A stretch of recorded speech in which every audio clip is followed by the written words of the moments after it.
Cerita ini mengisahkan kejadian di Monumen Kresek Madiun. Cerita ini diberi judul Bisikan di Monumen Kresek. Malam itu, langit di atas Monumen Kresek Madiun tampak pekat tanpa bintang. Angin berhembus lirih, menyusuri pepohonan yang mengelilingi monumen, seolah membawa bisikan masa lalu yang belum usai. Damar, seorang mahasiswa sejarah dari Surabaya, sengaja datang sendirian untuk meneliti peristiwa pembantaian PKI yang terjadi di tempat itu. Ia tertarik mengungkap sisi mistis yang sering dibicarakan warga. Sebelum maghrib, ia sudah sampai di lokasi. Ia sempat berbincang dengan penjaga monumen Pak Seno yang memperingatkannya agar tidak berada di area belakang patung terlalu lama setelah matahari tenggelam. Jam 7 ke atas, biasanya suara-suara mulai terdengar. "Jangan ditantang, nak. Mereka bukan untuk disapa," ujar Pak Seno dengan nada serius. Namun, rasa penasaran Damar lebih besar daripada rasa takut. Setelah sholat Isya, ia kembali ke area belakang patung utama, membawa alat perekam suara dan kamera.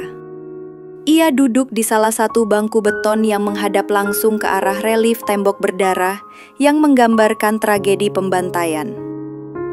Udara terasa makin dingin, meski ia mengenakan jaket tebal. Jam tangannya menunjukkan pukul 21.13. Tiba-tiba, alat perekam menangkap suara lirih seperti erangan. Damar menoleh ke kanan dan kiri, tapi tak ada siapapun.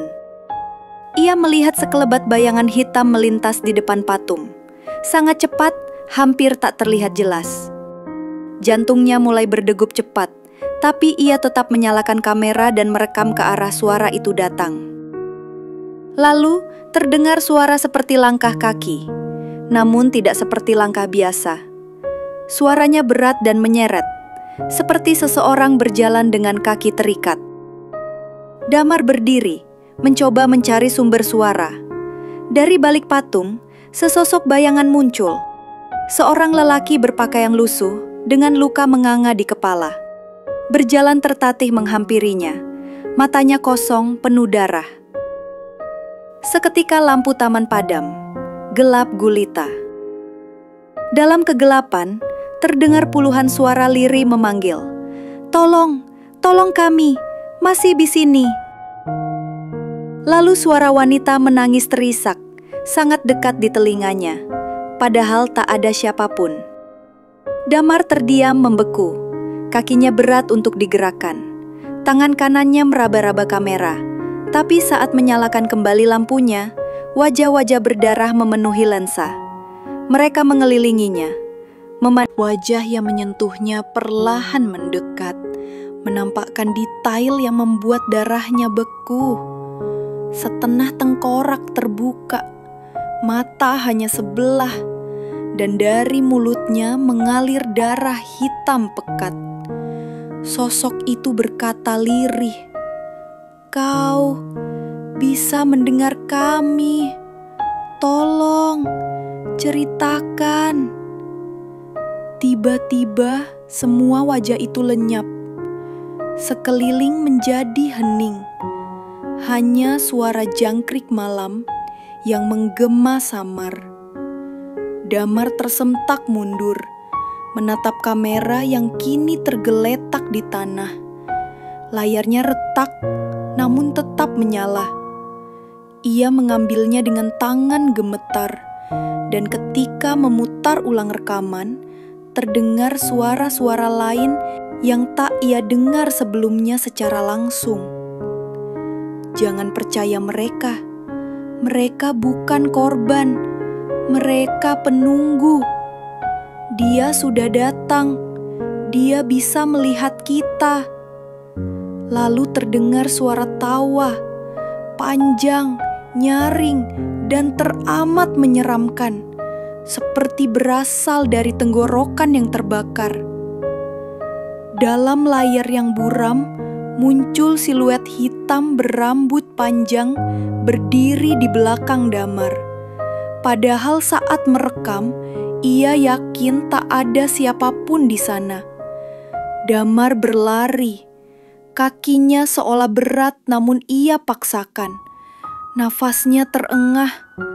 Sepanjang jalan menuju gerbang monumen, bayangan-bayangan itu terus bermunculan di sisi jalan. Beberapa berdiri, beberapa duduk memeluk lutut, dan satu sosok besar tampak menggantung di pohon beringin besar. Matanya mengikuti langkah Damar tanpa berkedip. Saat hampir mencapai pintu keluar, ia dihentikan oleh suara berat di belakangnya. "Kau sudah melihat, kau tak bisa pergi begitu saja." Damar menoleh, dan di sana berdiri seorang pria dengan pakaian pejuang. Tubuhnya penuh luka, namun wajahnya tampak utuh. Dan mengenali wajah itu membuat Damar merinding. Ia pernah melihat foto wajah itu terpajang di dalam Museum Monumen Kresek siang tadi, sebagai salah satu korban. Namun kini, pria itu hidup, menatapnya dalam-dalam. "Ada yang harus kau teruskan, Nak, sebelum yang lainnya datang untuk memintamu juga." Lalu dari balik pepohonan, suara langkah kaki, puluhan, mungkin ratusan, semakin dekat. Langkah-langkah itu terdengar makin jelas, berat, tak serat. Namun, mereka tidak menyerang. Mereka hanya berdiri, mematung, sampai suara perempuan tua memecah keheningan. "Sudah kubilang, jangan ke belakang patung waktu malam." Damar menoleh cepat. Seorang wanita renta dengan selendang batik berdiri di samping pagar besi tua. Matanya tajam, seolah tahu lebih dari siapapun yang pernah ia temui. "Mereka bukan hantu biasa," bisiknya sambil melangkah perlahan ke arah Damar. "Mereka terperangkap karena darah mereka ditanam bersama tanah ini. Dan sekarang, kau telah membuka jalan." "Jalan apa?" Damar bertanya pelan, nyaris tak bisa mendengar suaranya sendiri. "Nafasmu," jawab si wanita sambil menunjuk dada Damar. "Mereka masuk lewat itu. Kamera dan rekamanmu hanyalah pintu kecil. Tapi hatimu sudah menjadi gerbang." Tiba-tiba, Damar merasa dadanya panas. Sesuatu seperti bara terbakar dari dalam tubuhnya. Pandangannya kabur. Sosok-sosok di hadapannya mulai berpendar, lalu menghilang, satu persatu, masuk ke dalamnya. Ia terjatuh. Kamera terlepas, mengguling ke tanah, merekam wajahnya yang terengah-engah. Satu suara terakhir terdengar dari kejauhan. "Sekarang, giliranmu menjadi saksi bagi kami semua." Sudah lebih dari 2 bulan sejak malam itu. Monumen Kresek kembali sepi. Seperti biasa, hanya dikunjungi sesekali oleh pelajar atau wisatawan lokal. Tak ada yang tahu apa yang sebenarnya terjadi pada Damar malam itu. Ia ditemukan dini hari oleh Pak Seno, tergeletak tak sadarkan diri di depan gerbang monumen. Tubuhnya gemetar hebat, matanya kosong menatap langit yang mulai terang. Kamera yang ia bawa ditemukan di dekatnya. Anehnya, semua file rekaman hilang, tak ada suara, tak ada gambar, hanya satu file video pendek berdurasi 7 detik.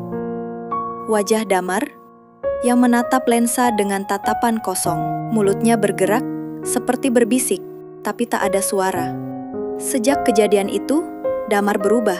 Ia tidak lagi bicara seperti dulu. Setiap malam, ia terbangun dengan keringat dingin, mematung sambil menulis kalimat-kalimat aneh di dinding kamarnya.